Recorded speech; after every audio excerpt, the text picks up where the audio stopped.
மத்தேயு புஸ்தகத்தை 17வது அதிகாரம் 27வது வசனம் எடுத்து வாசிக்கலாம். ஆண்டவர் என்ன சொல்றாரு? வரிப்பணம் கேட்கிறாங்க. வரிப்பணம் கேட்கும்போது தன்னுடைய சீசர்கள் ஆண்டவர்கிட்ட கேட்கிறாங்க, வரிப்பணம் செலுத்தின ஆண்டரே, நீ போ, என்ன பண்ணு, நீ போ, கடலுக்கு போ, அங்க போய் தூண்டில் போடு, அங்க முதல்ல சிக்கிற அந்த மீனை எடு, அதுக்குள்ள என்ன இருக்கும், காசு இருக்கும், அந்த காசை வச்சு உனக்கு எனக்கு வரிப்பணம் செலுத்து. இந்த மீன் உபவாசம் இருந்துச்சுங்க. அல்லேலூயா.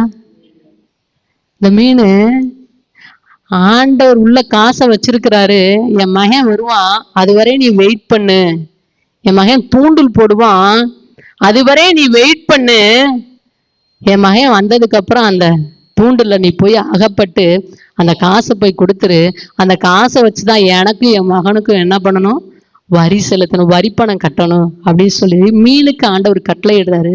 அந்த மீன் ஆண்டவருடைய சொல்ல கேட்டு உபவாசம் இருந்ததுல, எப்பொழுது வருவார் ஆண்டவருடைய சீசன், எப்பொழுது வருவார், எப்பொழுது வருவார், எப்பொழுது வருவார்னு சொல்லி காத்து கொண்டே இருந்தது.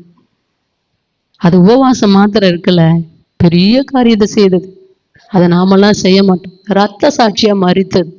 அல்லேலூயா. ரத்த சாட்சியா அந்த மீன் மரித்தது யாருக்காக? ஆண்டவருக்கு வரிப்பணம் செலுத்தும்படியாய், கர்த்தருடைய பிள்ளைகளுக்கு வரிப்பணத்தை செலுத்தும்படியாய் கூட அவன் தூண்டில் வலைய போட்டிருந்தா கூட பரவாயில்ல, தூண்டில போட்டிருக்கும் போது அது இழுத்து அந்த மீனை கொன்றுவிடும். அந்த வாயை கிழித்து மேல எடுக்கும்போது அந்த காசை எடுத்ததுக்கு அப்புறம் என்ன பண்ணிருப்பாரு? திருப்பி தண்ணிக்குள்ளேயா போட்டிருப்பாரு? காய போட்டு அது மரித்துதான் போய் காய. ரத்த சாட்சியா கர்த்தர் சொல்லிட்டாரே, கர்த்தருக்காக ரத்த சாட்சியை உபவாசம் பண்ணி ரத்த சாட்சியை மரித்தது ஒரு மீன். ஒரு மீனுக்கு இருக்கிற அந்த கீழ்ப்படிதல், அந்த மீனுக்கு இருக்கிற இவ்வளவு பெரிய அர்ப்பணிப்பு நமக்குள்ள இருக்க மாட்டேங்குது.